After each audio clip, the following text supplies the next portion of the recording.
Thank you, Honourable Speaker. I beg to move that you do not leave the...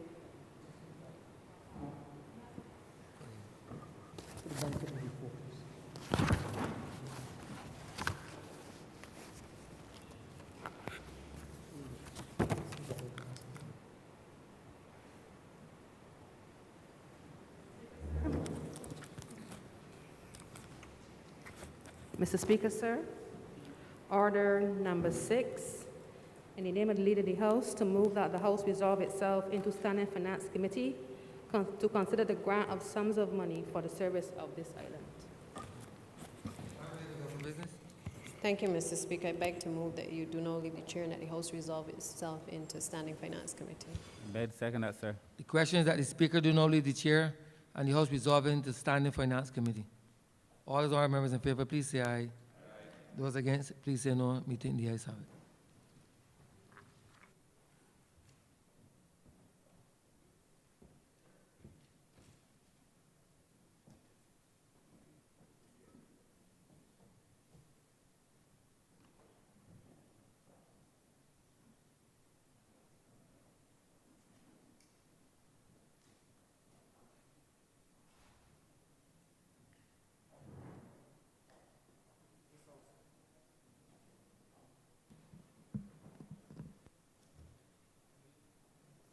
This House is in Standing Finance Committee.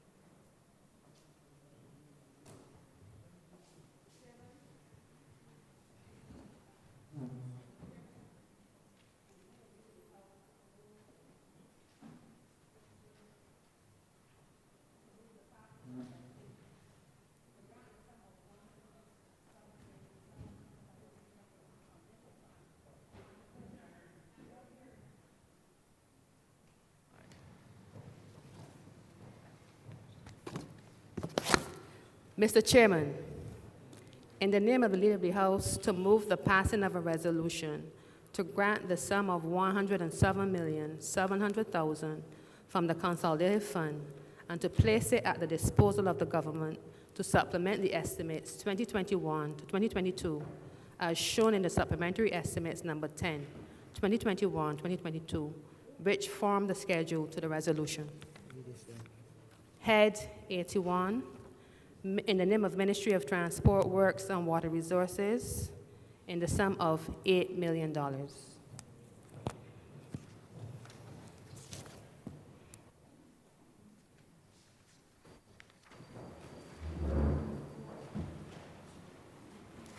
Thank you, Mr. Chairman. Honourable Member for St. Michael Southeast. Thank you. Chair, this is a relatively straightforward supplementary seeking the sum of $11,400,000 to be approved under Head 81 for the Ministry of Transport, Works and Water Resources.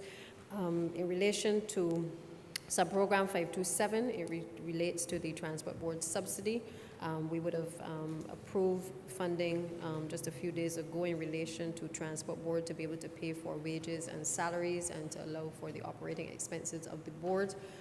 This is to further top up that which is required in order for the Transport Board to be able to operate. I don't intend to go back over all of the challenges created by COVID, but suffice to say that obviously we've started to pick back up in terms of the ridership, and so long as that continues, it is hoped that we will be able to ensure that we're able to get passengers safely commuted across Barbados. The sum of $3.4 million is therefore requested in terms of to cover the operating expenditure of the Transport Board. And in relation to account code 416, grants to public institutions, the sum of $8 million is required to support the ongoing capital projects of the Barbados Water Authority. Again, this is a continuation of government's extensive investment in the water augmentation project in terms of making sure that we're able to replace the mains across the country. It is no mystery that the mains are well over 100 years in some cases, and government has had to undertake since 2018 to do extensive replacement of those mains across the country. We have started the groundwork in a number of the parishes in the countryside. We are now in the north of the island, thankfully, and seeing results there in terms of being able to facilitate in the interim while the work is being done, the replenishing of water to several homes. Obviously, there are still challenges, and Honourable Chair, you perhaps know better than most in this chamber the challenges directly that your constituents face. But I think you, like many others who we have had the opportunity to engage with, myself and the Parliamentary Secretary in the Ministry, a member for St. Andrew, are well aware that the efforts are ongoing. And so this $8 million is essentially to help us to continue the mains replacement program, to ensure that we are able to execute a number of the projects that would allow for the replacement of what has been neglected for several decades, to finally be able to allow water to flow through the taps of people across the country. And therefore, Mr. Chairman, I therefore beg to move that Head 81 do now stand part. The question is,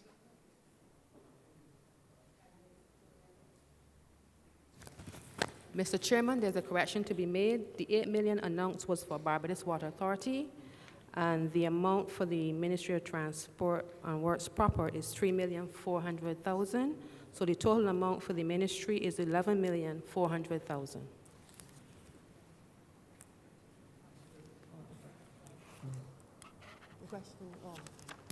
the question is that Head 81 stand part. All honourable members in favour, please say aye. Honourable members against, please say nay. Methinks the ayes have it. Head 12, Parliament. She said Parliament.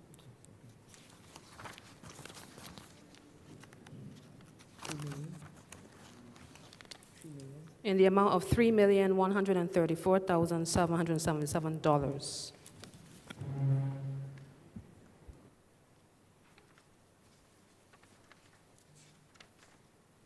Honourable member for Christchurch West. Thank you very much, Mr. Chairman.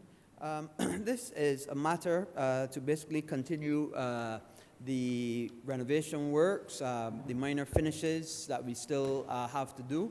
As you were, when I spoke last in this Honourable House, I said that there was still some work to be done, even although we're here in the main chamber. There was still some work for sure to be done in the Senate. There's still some work to be done in the other auxiliary rooms as well, to be able to get Parliament exactly to where we want it. And in addition, this also covers a lot of extra monies left over to pay contractors for work that they would have done and have not yet been paid. So it is an ongoing process, and we continue to look to see exactly what else we have to do while we are still here. And as you know, what we do as well is during this time that we are no longer meeting, when we are on recess for that period of time, is when we'll continue then to ramp up all the other things that we weren't able to do while we are here. So as we are preparing, I imagine, to go on recess for a short period of time, we'll be using that period to be able to get more work done and also to finalize and get things done. Certainly the acoustics in this room, I think, have to have work. We know that there's also been some difficulties with the access to and from access to various rooms in terms of security, and we're working on that as well. And we're also working as well to some extent to making the internet connectivity and the Wi-Fi better. So there are technological things that we have to do as well, and also to pay the contractors for the fantastic work they have done and all of the hard labor that they did to get us back here in a timely, well, I can't say timely, but at the time that the Prime Minister asked for. And with those two words, I would ask that Head 13 stand part. Thank you. The question is that Head 12 stand part. All honourable members in favour, please say aye. Honourable members against, please say nay. Methinks the ayes have it.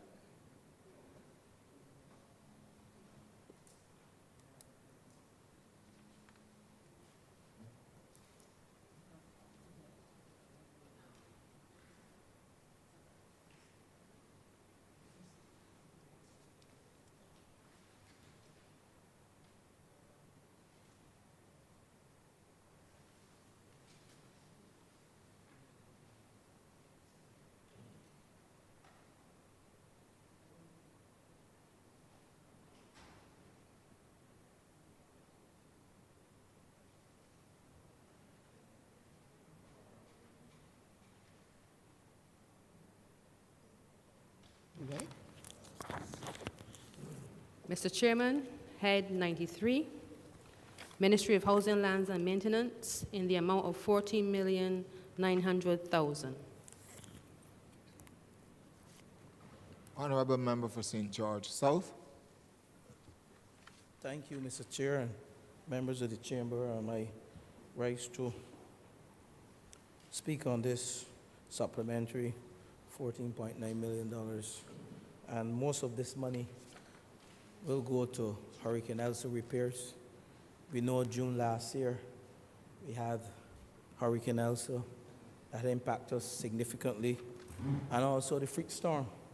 And we are still battling as a government to finalize repairs and rebuild as a result of the act of God that impacted this country significantly and in a negative way. As I speak to you, we are about 60% completed with our repairs throughout the country. We have both urban development, rural development, and National Housing Corporation. They are the three institutions responsible for the repairs as a result of the freak storm and Hurricane Elsa. One of the mandates of the government when we entered into the contract with our citizens to repair their homes and to rebuild their homes. And let me say to you that some of these homes had to be rebuilt as opposed to repaired because of the nature of the damage that were sustained across the length and breadth of this country. And we were, at the end of December, we had some 1,341 repairs and rebuild, split 50-50, 50 repairs, 50 rebuild. But we saw more numbers. The numbers increased as we turned after Christmas and to the end of January. We saw the numbers increase to roughly 1,530 repairs and rebuild, mainly a 60-40 split in 60 repairs, 40 rebuild.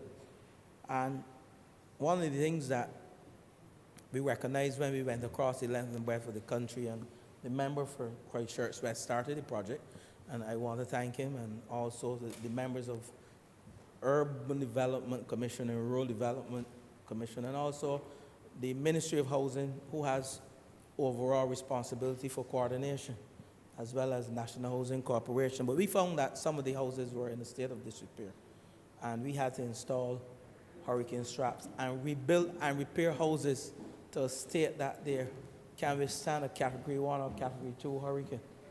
And the stage that we're at now as a government, we've seen tremendous progress from St. Lucie to Christchurch to St. Philip with respect to the repairs. And we're estimating that all repairs will be completed before the start of, well, I shouldn't say before the start of the next hurricane season, but by the end of June, because we know as a result of climate change, we are seeing bad weather in the months of January, we are seeing bad weather in the months of February. But we are hoping to bring some respectability back to the housing stock in this country as a result of the damage sustained from Hurricane Elsa. And I want to say to you that the management and the workers within urban development, rural development, and national housing, they're working assiduously to ensure that we cover every single home across the length and breadth of this country. So this money, 14.9 million, most of it, if not all of it, less than 1 million, well, I would say 13.9 million, will go into repairs to Hurricane Elsa and freak storm homes that were damaged last year. So with those few words, Mr. Chair, I beg that Head 93 in the amount of 14.9 million stand par. The question is that Head 93 stand part. All honourable members in favour, please say aye. Honourable members against, please say nay. Methinks the ayes have it.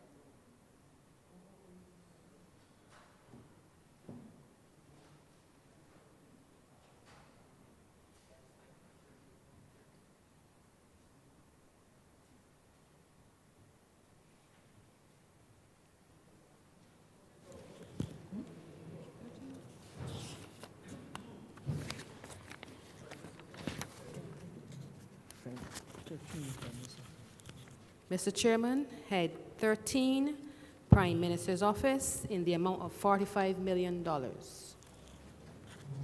Honourable member for Christchurch West. Thank you very much, Mr. Chairman. And first, this actually follows very smartly to what the Minister of Housing was speaking about relative to the 14.6 million, I believe it is, 14.9 million for Hurricane Elsa for National Housing Corporation and for the ministry. Because a significant part of this money as well is also for Hurricane Elsa repairs and replacements to houses. In fact, the Rural Development Commission is a part of this money will be $5 million to meet the expenditure for Hurricane Elsa, as well as to continue their pit toilet eradication program, and the Urban Development Commission in the amount of $6 million to essentially do the same thing. Biggest part of it, of course, is the response for Hurricane Elsa damage, both repairs and replacements to various houses. So although the Ministry of Housing is responsible for national housing, Prime Minister's Office has a responsibility for Urban Development Commission and Rural Development Commission. So it's the 14.9 on that side and then the 11 million on this side, which will put us into a substantial position to be able to advance the amount of work that we have to do for both the UDC and the RDC for the response for Hurricane Elsa. The work has slowed a bit because we're having the difficulty to waiting for the money, but we are getting back to work on it as quickly as we can to get all agencies firing on all cylinders to get these houses done. As the member for St. George St. George South said, and rightly so, that he wants to get all the repairs finished before the next hurricane season. And this is important. And the reason it's important is because if somebody's roof is continuing to have problems and then they get rainwater on it, then if that continues, then the floor will continue to give problems or deteriorate further. So we need to expedite and get the repairs done as quickly as possible. Replacements take a little longer because it involves a lot more planning, a lot more organization, of course, a lot more money. And to the benefit for the member for St. George South, he has taken the baton and ran with it. And I'm really, really happy with what he's been able to do so far. But of course, we expect more. And as the Prime Minister always says, yes, we want it done, but we want it done faster. So through the urban and rural and through the national housing, through the member for St. George South, we're pushing all the agencies to get things done. I know that people are calling and asking about their various houses and so on, and we understand, we get it. We also have people in various accommodations provided by the government. We need to get them out as well and positioned into their own homes or into homes built by the government until we can then get them repositioned. So that's the first part. The other part, Mr. Chairman, has to do with the vision of the Prime Minister to reclaiming our Atlantic destiny, better known as road. And this part of this is a 20 million in total, which includes that, plus works at the River Bus Terminal and renovations to Queen's Park. So reclaiming our Atlantic destiny, obviously everybody knows that Barbados was the first port of call as ships left West Africa and came first to Barbados as the first landing. And then obviously in the slave trade, they went then to other locations. So, and because we have that slave burial site at Newton, we have a vision that we would put first a monument there and then build a whole museum and opportunity for people to come and have access to all the records and see what happened here and the tragedy of that time. And that is part of reclaiming our Atlantic destiny. And we need to start the design work to get the process and the ball rolling on that matter. And then the other matter, of course, is Queen's Park. We've done significant assessments at Queen's Park. We're hoping to move the National Cultural Foundation to that location and to uplift the whole facility of Queen's Park, making it a mecca for artists who want to come and play music, visual artists, spoken word, artists to be able to have drawings and paintings for sale, and be a center where it can drive and attract people in Bridgetown to come and appreciate the wonderful artistic legacy and the artistic depth that the people of Barbados have, and also to provide an opportunity for visiting artists as well to be able to be what we call artists in residence, stay, come from another location, stay, show what their music is, show what their art is, and then move on to another location. So it's a whole plan and a whole vision that we have to be able to enhance and improve Queen's Park. And then the other part of the money, of course, is to enhance the river bus terminal. I was the Minister of Transport Works and Maintenance at the time when the Constitution River Terminal first. In fact, Mr. Speaker, Mr. Chairman, you and I were at the Ministry of Transport Works and Maintenance when we opened the Constitution Bus Terminal and started it going. And it was always a problem, as you well know, that the vendors that they're on the outskirts, they were in very deplorable and dilapidated conditions. So we have made a decision that we'll put some money, just like how we have done for Fairchild Street. We will then go across the river, then to uplift the vendors in that location as well, so that we'll have a comprehensive development, not only of Golden Square, but also Fairchild Street, and then the river bus terminal. So as to attract those, and to make it safer, as you know, Mr. Chairman, many times we heard that after 6 o'clock, nobody wants to walk through there because they didn't feel safe and all these kinds of things. So we want to put lights in, upgrade the kiosks, make the whole facility better and more attractive. The fountains, as you know, we've put in there, something that I worked quite hard to get done, and I understand that they're not on all the time. We'd like to see them on all the time, and hopefully we'll get to a facility where not only we have the fountains there, but then we have an opportunity for people renting kayaks, canoes, water to come right up to the top of by where the globe is, all the way down, and a whole improvement of that whole area from the top of globe all the way down to the carenage is what we have for a vision, and improve that whole facility. And of course we need funds to be able to do that, and that is what that is for.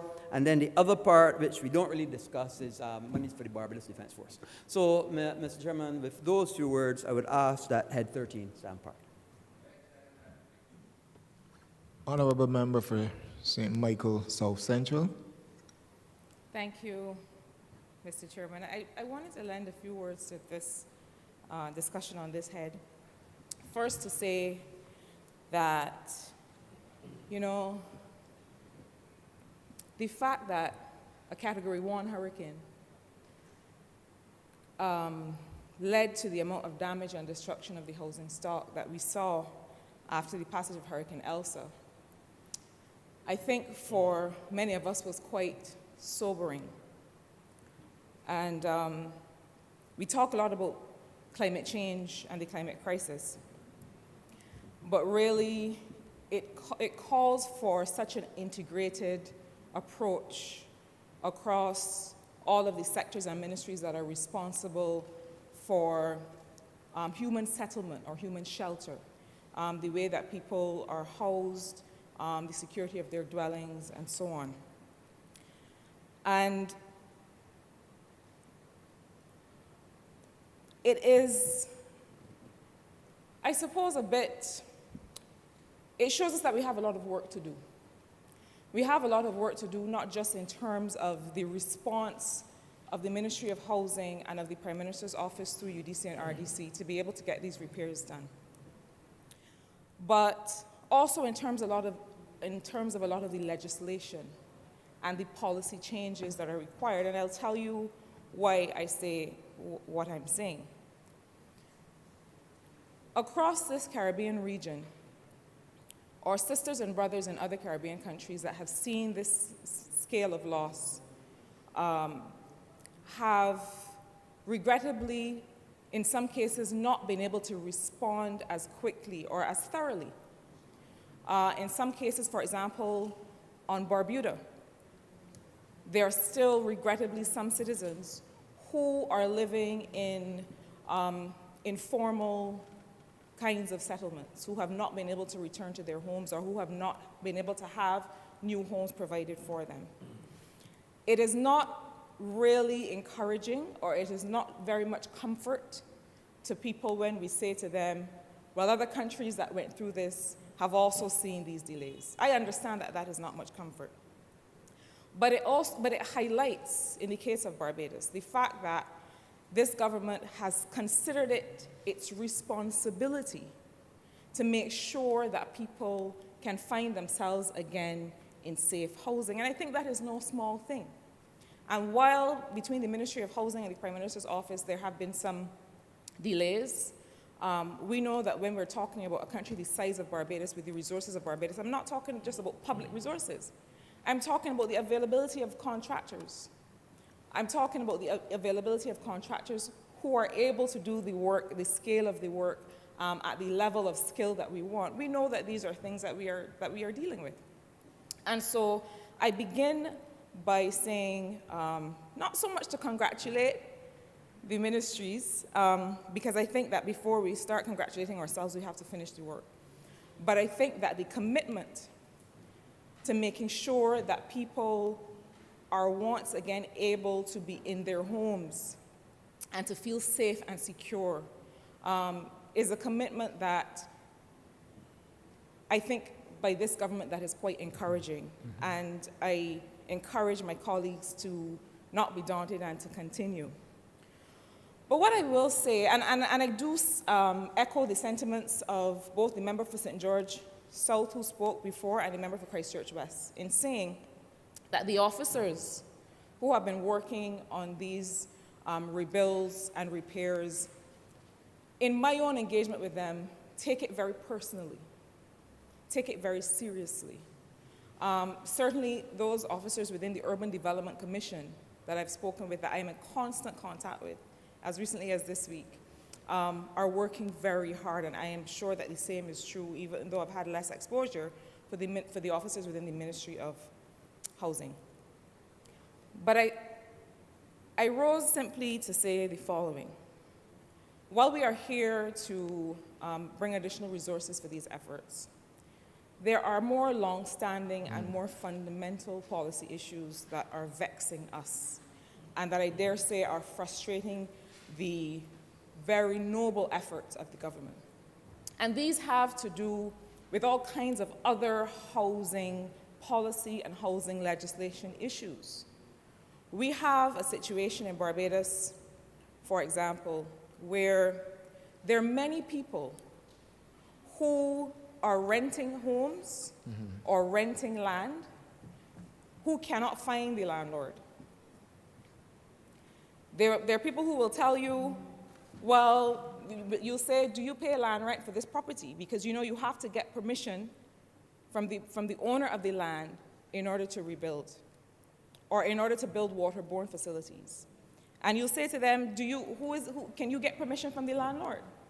And they'll say to you, ma'am, I haven't seen anybody come to collect rent in 8 years, in 12 years.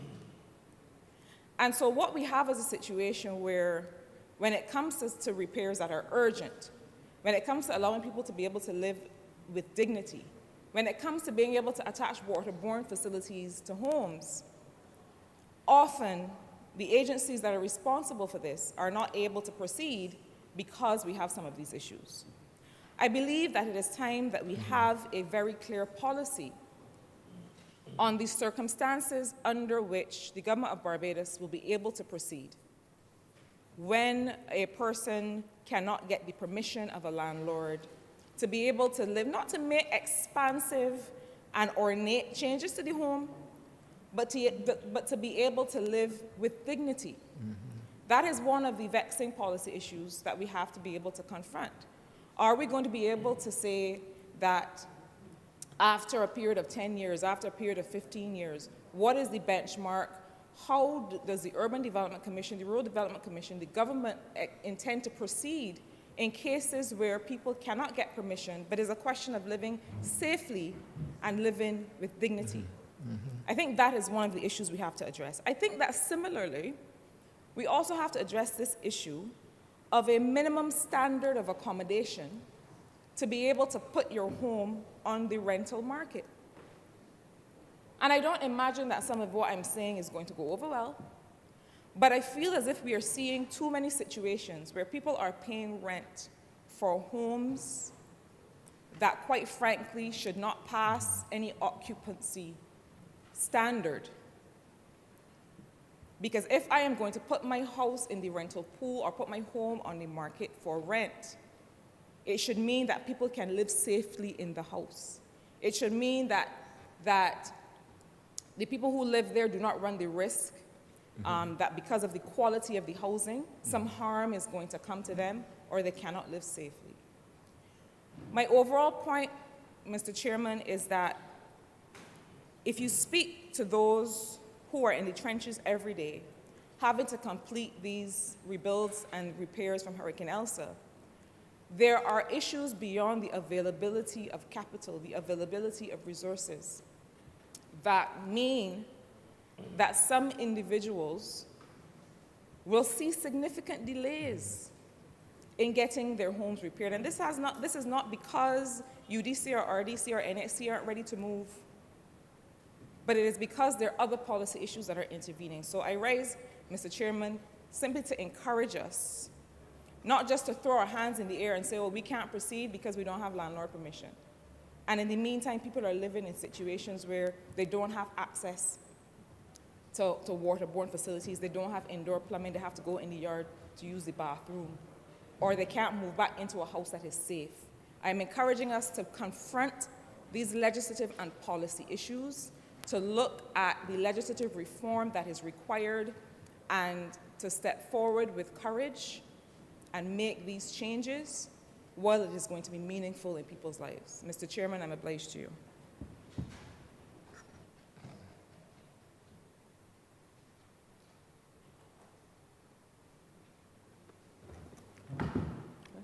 Honourable Member for Christchurch West. Thank you very much, Mr. Chairman. I listened very carefully to the member for St. Michael South Central. And obviously, there are 2 or 3 issues that I feel that is pertinent that I respond to. The first one has to do with improving the housing stock.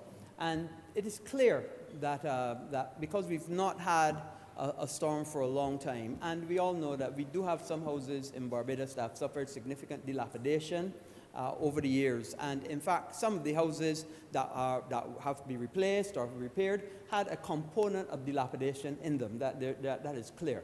And that dilapidation was made significantly worse and then caused the house to go from a dilapidated house to a fully destroyed house. So what the Ministry of Housing, when I was there, and certainly what Urban and Rural Development Commission were doing, in fact the government is looking to do, is we're first looking to do a program that I spoke about here in the budget called Strap It. In that program, as you know, we made it a document of the House, the Hurricane Strap, and we're offering those to all people who would want to be able to put straps on their roof to be able to make it more hurricane resilient.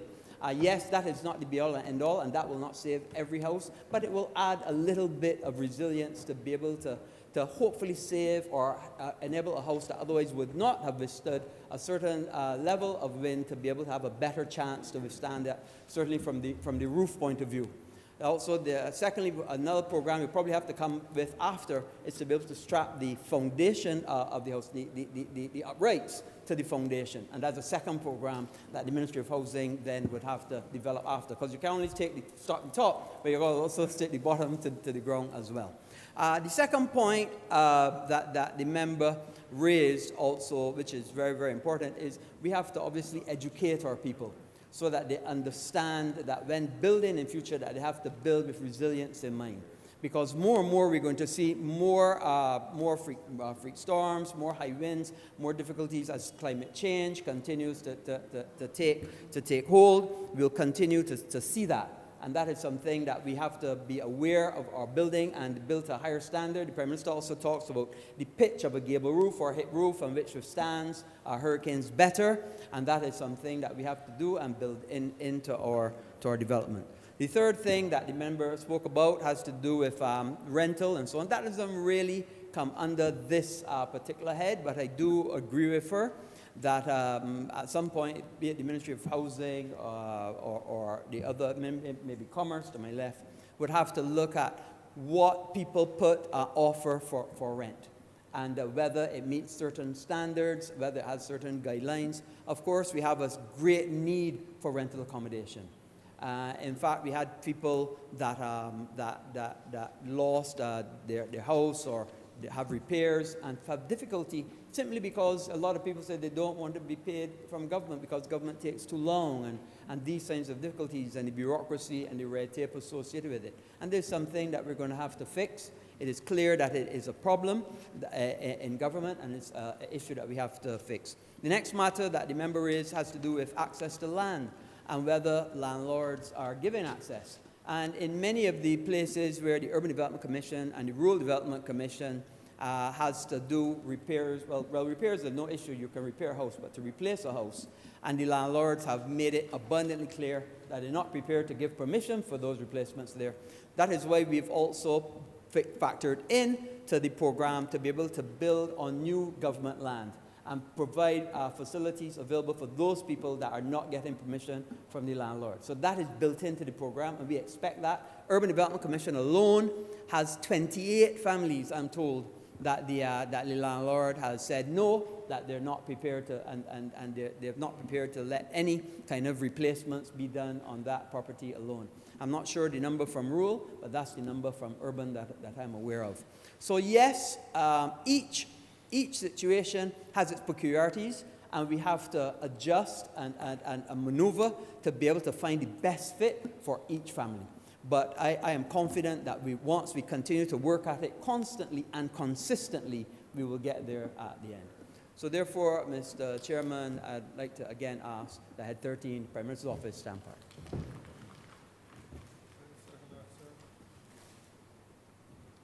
The question is that Head 13 stand part.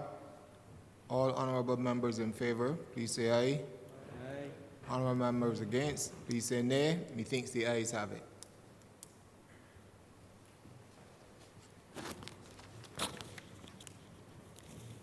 Mr. Chairman, Head 87,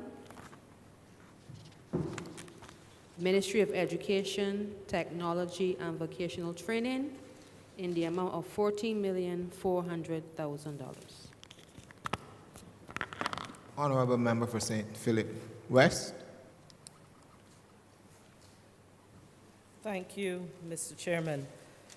The sum being requested in this supplementary will cover transfers to the University of the West Indies. You would know, sir, that this government continues to empower through education. And as part of our commitment in that regard, we sought back in September 2018 to restore the payment of tuition for undergraduate students at the University of the West Indies. And a significant part of this supplementary will in fact go to that. I am told by the ministry that we now have over 6,000 students for whom we paid tuition in the 2021-2022 school year. We had come down. I know that we had at one point been as high as over 8,000 before the tuition was taken away from being paid by government by a previous administration. We had dropped below 5,000, and now we are rising again in terms of allowing access of Barbadian persons, students, to higher education at the University of the West Indies. And sir, this not only supports the students, but it supports all of those Barbadians who are seeking to get an undergraduate education, including those persons who would have worked and was seeking to take time away from work and then go on to further their studies as well. In addition, Mr. Chairman, this money also goes to support some of the economic costs of running programs at the University of the West Indies, not just the tuition. We also support the University Hospital of the university, the Seismic Research Center, which you know has responsibility for monitoring volcanic and earthquake activity and has provided scientists who are able to provide the kind of support that we need in times of emergencies. We also support Open Campus, Mr. Chairman, and so this sum of this supplementary for the Ministry of Education, Technological and Vocational Studies will go a long way, not only to deal with tuition, not only to deal with economic costs, but also to support research and other activities of the University of the West Indies. With these few words, I beg to move that Head 87 stand part. The question is that head 87 stand part. All honorable members in favor, please say aye. Honorable members against, please say nay. Methinks the ayes have it. Mr. Chair, Head 82, Ministry of Environment and National Beautification, in the amount of $5 million. Honorable member for Christchurch West Central. Thank you, Mr. Chair. This money that we are seeking is to be used on the building out of the most beautiful and natural oasis in the Western Hemisphere. And I'm referring to as none other than our National Botanical Garden. And Mr. Speaker, Mr. Chair, sorry, we would have started the first stage, which is building out our design for the final master plan. A master plan that seeks to augment different types of garden: ornamental, herbal, medicinal, woodland gardens, scientific, fruit gardens, indigenous gardens. Gardens that will not only seek to beautify, but seek to have either medical significance or for food purposes. But importantly, Mr. Speaker, we don't want to forget the importance of our carbon sequestration when we plant fruit trees and other trees around Barbados. Mr. Chair, sir, it is our wish and our desire and our plan to start the second stage of the National Botanical Garden, which is from the inception report. We have plans to have the conceptual designs and the construction designs over the next couple of months. And hopefully, Mr. Speaker, within a year, with this money, we would have the roads built, we will have utilities, proper drainage facilities, along with the amphitheater that could see the artistic and creative imagination of our people being exposed, not only in Barbados, but to the rest of the world. This is who we are as a people, and the garden represents the most natural recreational spot. And I want to thank Barbadians for using it in the way they have been using it over the past couple of months. It has really brought a balance of the humors in a special way in this country, where you can find one place where families, friends, persons who are planning all types of events can come to one natural, beautiful, rustic place and enjoy themselves and enjoy the Barbadian way of life. But Mr. Chair, sir, I'm equally with the same mouth and vocalizing to tell Barbadians that the garden must not be abused. It is your garden. You have a tangible state. We have allowed you to imagine and realize the Bajan dream by having a botanical garden that can rival any in the Western Hemisphere. I've had a chance to visit 6 botanical gardens. There will be none that could compete with the botanical garden at the boulevard as we know it when we are finished developing this garden. I kid you not. It is one that Barbadians can hold dear to their heart. So I'm appealing to Barbadians not to litter in the garden, because we are having some problems down there where persons are destroying the small young plants by stepping on them. So there must be a level of care and sensitivity when you are operating in the garden. We are saying to Barbadians, and the Prime Minister has it as her mandate and her ultimate wish, to have an all-inclusive garden where we open and accept all and sundry so they can enjoy the environment, so to speak. But at the same time, you have a duty and a responsibility to care that which is given to you free of cost. Because at the end of the day, it is yours. And basically, it is who we are. And in the same way we treat to our homes and our external environments, we need to treat to the botanical garden as if we have a sense of ownership of it. So, Mr. Chair, sir, I am happy to say that the $5 million over the next 12 months or so will be used to complete stage 2 of the National Botanical Garden. And I'm looking forward to having Barbadians flock in their numbers to enjoy and experience herbarium taxonomy centers, germplasm facilities, along with all the other facilities, the scientific nature and the ambience of a garden that speak to who we are. With those few words, Mr. Speaker, Mr. Chair, sir, I'm obliged.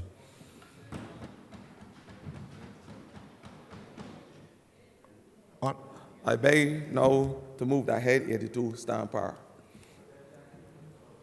The question is that head 82 stand part. All honorable members in favor, please say aye. Honorable members against, please say nay. Methinks the ayes have it. Head 35, Ministry of People Empowerment and Elder Affairs, in the amount of $2 million.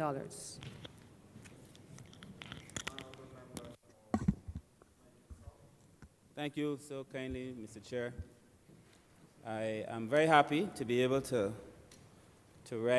give some explanation as to the funds that we are being asked during this supplementary to support. The $2 million that we're requesting for the National Assistance Board, sir, would be to make some much-needed repairs to 2 facilities that are part of the board. I must tell you that when I was given the opportunity to lead the ministry, as most of us do or would when we assume responsibility for a ministry, I did a tour of the facilities under the National Assistance Board, but under all the ministries' purview. And what we saw suggested that we needed to do some urgent repairs. I was just saying to the Honourable Member for St. Peter that the timing at the time seemed a little bit bad for me because I didn't have the opportunity to influence the estimates. But I felt as if there was a need to do these repairs urgently. What we saw at Lancaster, sir, suggested that there was a need for work, and at Vauxhall. And I want to thank, of course, my PS, who would have worked assiduously to try to get some recommendations to the Ministry of Finance. And I also want to thank the Minister and the Ministry of Finance, the member for Christchurch East Central, with whom I only recently had the conversation requesting the need for these funds. Mr. Chair, sir, the situation at Vauxhall was built in 2004. And at the time that Vauxhall was built, there was even then some concern that there needed to be some remedial work done at Vauxhall, which was not done. Over the years, Vauxhall would have been in need of even more work. And this would allow us to do some significant things. So one of the things that I feel very strongly about the ministry is that the Ministry of People Empowerment must be that ministry. I think all of us should be. But this must be that ministry where you have complete and total disability access. It must be fully accessible for persons with disabilities.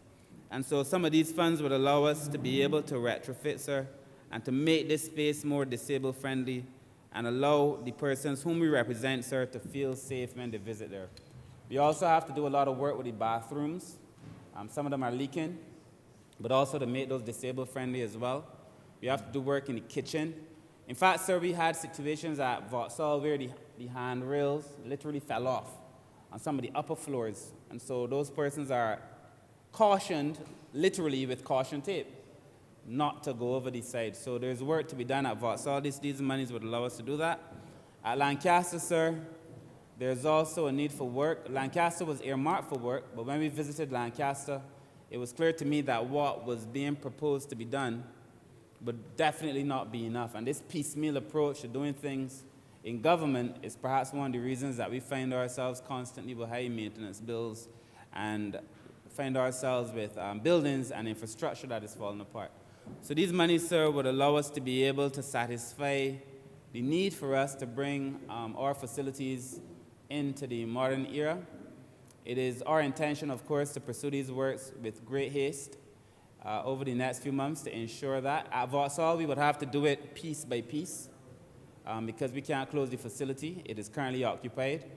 It is our intention, however, to close Lancaster and do the full repairs at Lancaster and then reopen Lancaster to persons. And the reality is that before I close, just let me say, sir, that the conditions for both the elderly and persons with disabilities continue to trouble me. I know for sure that we need to have a facility for persons with disabilities, especially persons who are over 18 with absolutely nowhere to go in Barbados. We have to be able to fix it. For persons with disabilities, for older persons, it is clear as well that we are facing more and more persons who are either homeless because of life circumstances or the breakdown in relationships. And we have to be able to offer facilities that people could move into.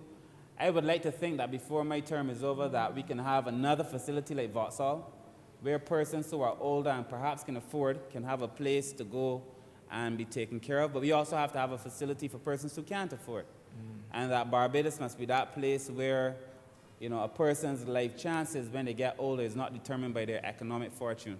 So, sir, with those few words, I am very happy to be here to say that these $2 million will be used to repair both Lancaster and the Vauxhall home, both of which will be used to house persons who are getting older, as we all will, as we all are, actually, as we saw in the grain in some of us as we go forward. But we have to take care of our older people, sir.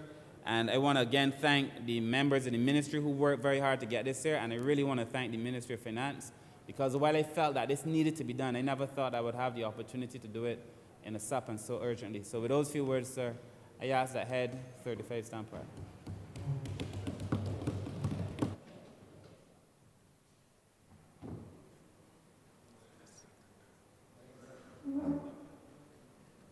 The question is that Head 35 stand part. All honourable members in favour, please say aye. Aye. Honourable members against, please say nay. Methinks the ayes have it.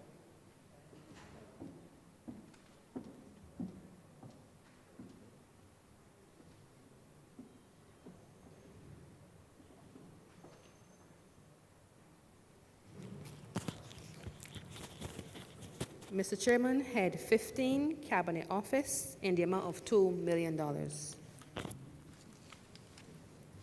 Honourable member for Christchurch East Central. Thank you very much, Mr. Chairman.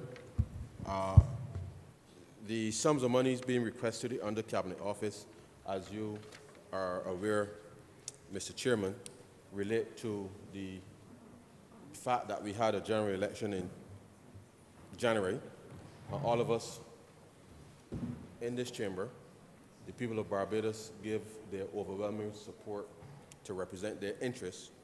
And as usual, as you would be aware, Mr. Chairman, with the protocols in place with respect to the execution of the election, persons would have seen, certainly on election day, in every polling station, persons sanitizing and the extra set of protocols on the outside and all of that, which meant that the monies available to execute the election on behalf of the EBC, we are seeking to top up now from this particular head to allow them to settle all of the outstanding matters in respect to the election. For the avoidance of any doubt, Mr. Chairman, it is $2 million being allocated here. The cost of the election is approximately $5.4 million by the EBC. So I just want the public to be aware that that is the cost that the EBC has put to us in relation to be able to conduct the general election in January. Of course, in recent days, the public certainly have seen the declarations that we all made, Mr. Chairman, with respect to, again, the fact that we had to conduct an election in a COVID environment, and therefore the extent to which expenditures as declared, and it is particularly interesting, sir, that a few were not included in the report, but that is subject, sir, I'm sure, for another discussion at another time. But I think it's important for the public to also be aware that representation costs money, Mr. Chairman, and the extent to which I know that we are moving forward, certainly within the next fiscal year, to focus on a number of other commissions to look at parliamentary reform and a number of other matters. The reality is that the cost of executing elections in this country in the context of the EBC and ensuring that, first of all everything is in order, including the production of those lists, in ensuring that the registering officers are able to do the relative administrative works, the counting and the process with respect to counting being done in a manner that allows all of us to feel comfortable that when the returning officer declares us, sir, as the duly elected representative, that everything has gone smoothly.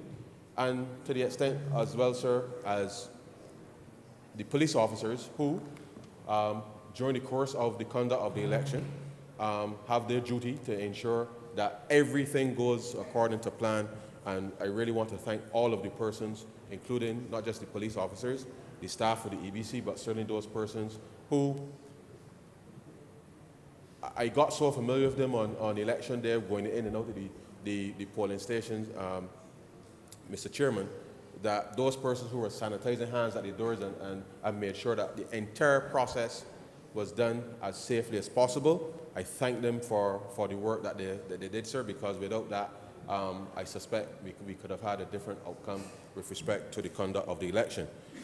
And so this is just to be able to allow them to complete the payments with respect to the general election. I think we are all satisfied with the judgment of the people, sir, that they made 2 months ago. Governing is never an easy exercise, but I think that with the significant mandate that the people gave to us again to conduct their affairs, that as members of Parliament, we come here to make sure that everything, sir, is done in the way that it ought to be done, in order to make sure then that persons can feel comfortable with respect to the conduct of elections. And so, Mr. Chairman, I beg to move that head 15 in the amount of $2 million stand part. Bear to second that, sir. The question is that head 15 stand part. All honourable members in favour, please say aye. Honourable members against, please say nay. Methinks the ayes have it.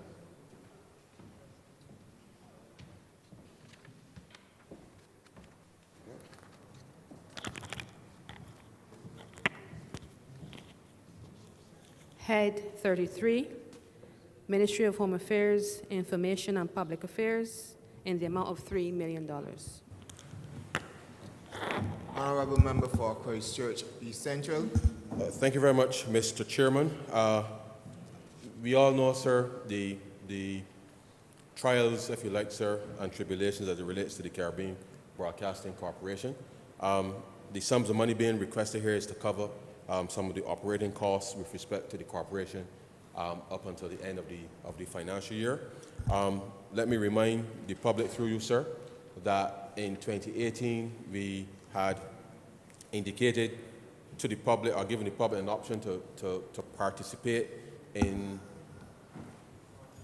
solving or participating in indicating how we will resolve some of the reforms within state-owned enterprises. As the Prime Minister said in her budget speech just a couple of weeks ago, that the reforms that we had intended to complete certainly 2 years ago now need to be executed. Members of the public would see certainly being advertised on the CBC and other media in relation to expressions of interest for private entities to be able to help partner with government to be able to transform and reform the CBC to an entity that obviously is a much more digitally agile media company for the 21st century. And therefore, whilst these funds are intended to resolve some of the operational issues that they're currently having, the reality is that the transformation of the Caribbean Broadcasting Corporation into a media company capable of producing the kind of content that certainly the 21st century media companies normally do, that we can utilize certainly some of the very content in relation to the archives and those types of things with respect to the content that they have, in order to make sure that not just leveraging that content, but the creation of new content within 21st century Barbados to be able to put it on a much more commercially viable operation. And therefore, these sums here are to settle the current financial issues, but the interested parties are encouraged, obviously, to submit the necessary expressions of interest with respect to dealing with the Caribbean Broadcasting Corporation. And we certainly look forward to seeing what is proposed, because these are areas that can be much more commercially viable with the appropriate investment as well as management structure and expertise. that can compete within the context of a global media environment. And so, Mr. Chairman, I beg to move that Head 33 stand part. The question is that Head 33 stand part. All honourable members in favour, please say aye. Honourable members against, please say nay. Methinks the ayes have it.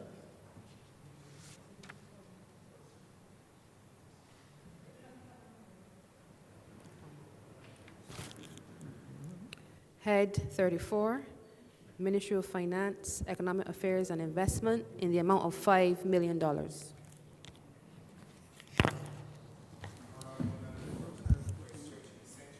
Thank you very much, Mr. Chairman. You would recall, sir, that in the summer of 2020, sir, when we were going through and trying to understand where we were landing with respect to COVID-19 and the impact that it had, you recall, sir, that we worked with the private sector, particularly those within the hotel and tourism space, to devise a program to help support enterprises to get them through what certainly was the most difficult financial circumstances for the tourism industry. And therefore, the BEST program, sir, was designed as an intervention by government in order to make sure that we had a sufficient number of companies and entities, sir, that can survive the pandemic. And I think we've been successful in doing that, sir, because as we speak, certainly with the number of tourists that we've seen on island, certainly this year, that it says that the judgment that we took to support those enterprises, sir, to get them through the pandemic was a sound judgment, sir. And therefore, I commend certainly those persons who not just devised the plan, but those who stepped up and agreed to the reforms in terms of some of the hotels and restaurants and the attractions, to be able to put themselves in a position to access the working capital that was provided through this particular program, Mr. Chairman, which now has allowed us really, sir, to capitalize on what we anticipate will be a significant and quick recovery with respect to tourism. And so therefore, these monies are being voted, sir, to provide additional support to that program.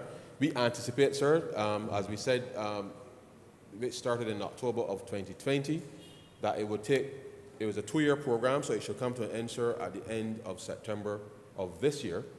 And of course, a number of triggers were in place, sir, with respect to the recovery, whether or not the revenues were recovering to 90% of the 2019 levels, sir. So we are in the process of evaluating that, because as we've seen, sir, over the course of the last few weeks and months, we've seen a significant uptick with respect to arrivals and spend, and we are seeing a lot of that activity taking place right now. And therefore, I would anticipate, sir, that over the course of the coming months, that entities may very well, on their own basis, voluntarily exit the program, but the program remains available for those to be accessed. And therefore, we are confident that having done this specifically for as an investment mechanism through the EGFL, that we were able to ensure that a significant part of our economy, with respect to the earning of foreign exchange, that we've been able to preserve that, sir, as best we could, given the circumstances that we were faced with. And so these $5 million, sir, are voted to help support that program. And therefore, I beg to move, sir, that Head 34 stand part. The question is that Head 34 stand part. All honourable members in favour, please say aye. Honourable members against, you say nay. Methinks the ayes have it.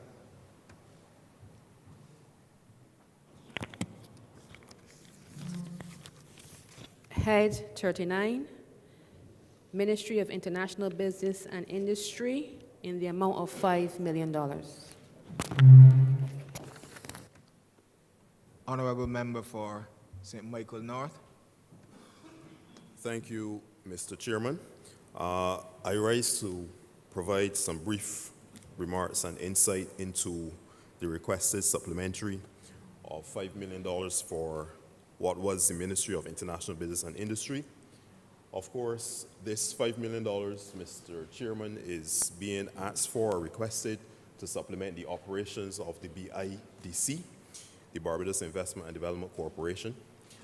You would understand and appreciate, Mr. Chairman, that the BIDC as an entity has oftentimes been recognized as a landlord of government, being the primary corporation or entity that's responsible for the industrial estates and properties that belong to government, or to the what used to be the Crown, but belongs to the government, to the state. At this point in time, we are asking for this $5 million to help us to supplement the continued operations of the BIDC in maintaining the various estates. It is an ongoing exercise, Mr. Chairman. As we all know, once a building is being used, once it is occupied by various tenants, there will be what is called wear and tear, and it is an ongoing exercise of maintenance and preventative and corrective maintenance that needs to take place. So a significant portion of the $5 million that's being requested will be used to continue the ongoing maintenance program of the BIDC for the various estates. I would also like to put some context. In the previous financial year, Mr. Chairman, the BIDC would have voted or would have been voted or allocated about $5 million less than what its previous years would have been. We would have had a $5 million cut. And unfortunately, Mr. Chairman, we realized during the course of the year that that cut would have hindered our ability to execute all of the programs that we had slated for the financial year. And that is why now we're seeking this supplementary. In addition to that, Mr. Chairman, we must appreciate, and I would like the public to understand and recognize, that the BIDC is now evolving as an institution, as a corporation. It is no longer simply just a landlord. It is not simply just managing industrial estates, but it is carrying on and executing a wider mandate. And that is to expand and to grow not only manufacturing, but of course, most importantly, to help us in the facilitation of our export growth. So there are a number of initiatives that have been created to support that initiative, and this $5 million will go as well to help us to continue the ongoing works in that regard. I speak firstly and foremost to the shared use facility. We have a shared use facility that is right now under construction, Mr. Chairman. It is well underway in its development and its production, and this shared use facility would allow many of our manufacturers to have access to a shared space, which would automatically reduce their significant overhead costs. One of the largest or biggest issues that our manufacturers, or local manufacturers, if I would say manufacturers in general, that they face is that they have significant costs of production, significantly high costs of production. So when we can give them access to a space, Mr. Chairman, where they're able to utilize state-of-the-art technology, state-of-the-art equipment at a reasonable and shared cost, and we are able to spread that cost across all of the manufacturers in the industry, then that individual at an individual level, at an individual point, we see that that can reduce, Mr. Chairman, the cost to those individual producers and manufacturers. The second part of this $5 million that's being requested as a supplementary relates to our Mechanics Bay, once again, which is another shared use facility that allows mechanics, as we know, we call them roadside mechanics. Many of us across the length and breadth of our island, we as members of parliament are, I would say, inundated with many a constituent, I don't want to say complaining, but bringing to our attention the several roadside mechanics that are in their areas, and we know, of course, Mr. Chairman, that this could create a bit of a bother for some of the residences that we represent. So we, as a government, forward-thinking as we are, would have sought to introduce what we are calling our Mechanics Bay, which is going to allow roadside vendors an opportunity to utilize a shared space to execute and to carry out their business. We're hoping, the vision is that we'll be able to have several of these bays all over the island. and we'll be able to therefore allow a space for the roadside mechanics to be able to use on a daily basis so that they can move away from the residential areas where they currently now operate. That same mechanics bay, Mr. Chairman, has been under construction for some time, and again, the $5 million is being asked for, the additional $5 million is being asked for to support that ongoing work on the mechanics bay. So with those few words, Mr. Chairman, the $5 million that we're asking for is basically to continue to supplement the operations of the BIDC for the rest of the remainder of the financial year. With that, therefore, Mr. Chairman, I beg to move that Head 39 in the amount of $5 million stand part. The question is that Head 39 stand part. All honourable members in favour, please say aye. Honourable members against, please say nay. Methinks the ayes have it. Yeah, don't sound so excited. Honourable member for St. Michael Southeast. Yeah, thank you, Mr. Chairman. I therefore beg to move that you do not report progress to His Honour the Speaker and the passing of one money resolution in committee. The question is that I do know. Can we have a seconder? The question is that I do now report progress to His Honour the Speaker, the passing of one money resolution in committee. All honourable members in favour, please say aye. Honourable members against, please say nay. Methinks the ayes have it.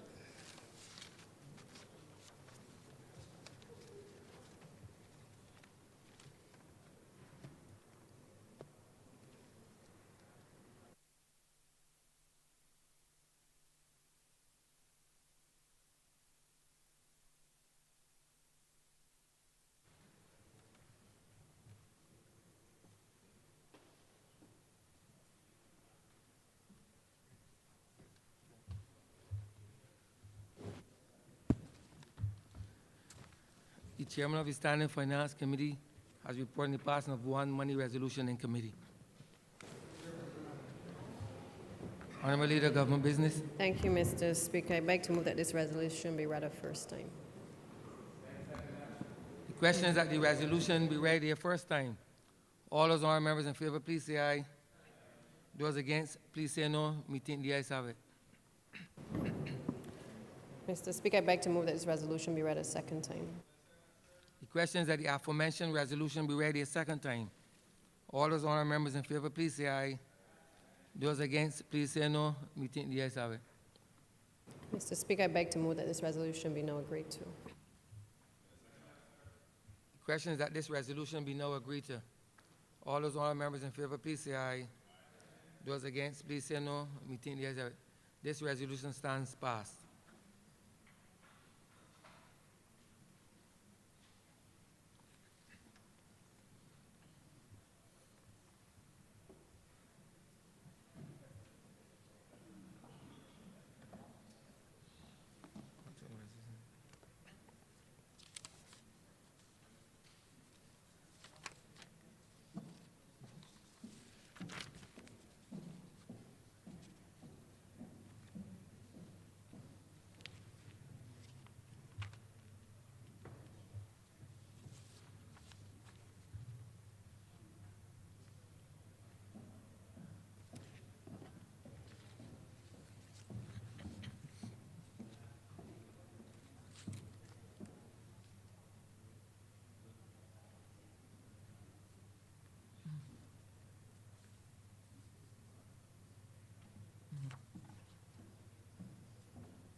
Order number 4, sir. In the name of the Honourable Minister of Finance, to move the passing of the resolution that Parliament rescind the designated account code 316, under which the grant of $50 million was voted for the Ministry of Finance, Economic Affairs and Investment, appearing on resolution number 2, erroneously stated as number 11 previously, and passed by the Honourable House on the 24th of August, 2021. Honourable Member for St. Michael East Central. Christchurch, sir. Christchurch, sorry, Christchurch. Thank you very much. Before I begin, sir, I beg to move that order number 5 be taken as a cognate debate since both relate to each other, sir. The question that Resolution 4 and 5 be part of a cognate debate as they are inextricably linked. All those honourable members in favor, please say aye. Those against, please say no. Me think the ayes have it. Continue, honourable member. Thank you very much, sir. And a relatively simple matter, sir, and I regret the chamber will have to resolve it here. You recall, sir, that we came in August 2021 to vote $50 million for the National Insurance Fund to help recapitalize the Unemployment Benefit Fund, which had to borrow monies from the National Insurance Fund because of the pandemic, and in order to be able to settle the unemployment claims for those persons who were displaced immediately upon the cessation of international travel and the lockdown that was introduced in April of 2020. And so, sir, a relatively simple matter, and regrettably, the wrong account code was stated on the resolution. Instead of 416, it was stated as a 316, sir, so 443. And therefore, the House is being asked simply to rescind the decision with respect to the fact that it was placed on the wrong account code, and to be able to allow us to approve under Resolution 5 the placement of the right account code 416 for which it was intended, in order to make sure that everything is in order. Just for the benefit, sir, of the chamber, the remainder of the recapitalization of the fund will be done through the issuance of Series J bonds to the National Insurance, which would allow the government of Barbados to be able to settle that over the course of the next 3.5 years. And really, sir, and we hope that obviously with respect to the clear signs of a recovery within the labour market, given the economy has reopened, we do know that obviously the government had to introduce some temporary programs in order to help offset some of the unemployment that was created from COVID-19.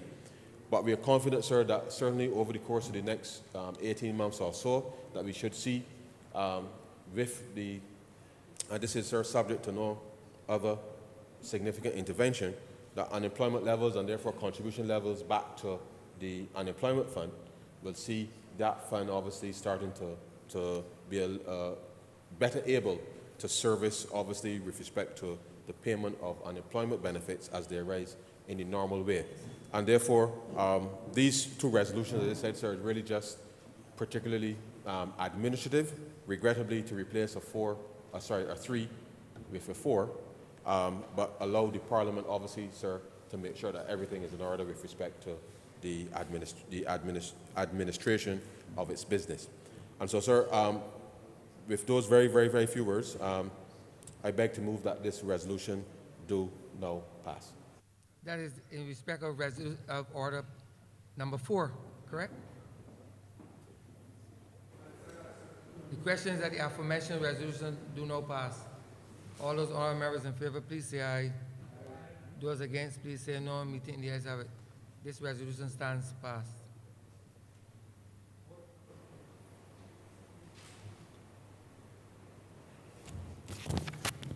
Order number 5, sir.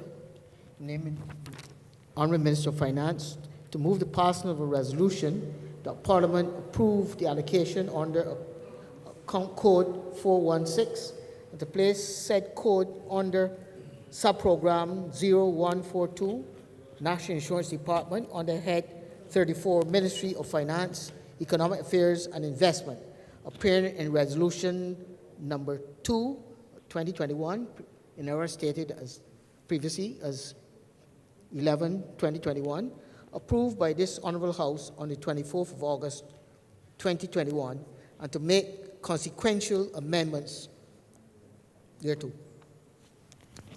Honourable Member for Christchurch East Central. Thank you very much, Mr. Speaker. I beg to move that this resolution do not pass. The Questions that the aforementioned resolution do not pass. All those honorable members in favor, please say aye. Those against, please say no. Meeting the ayes have it. This resolution stands passed.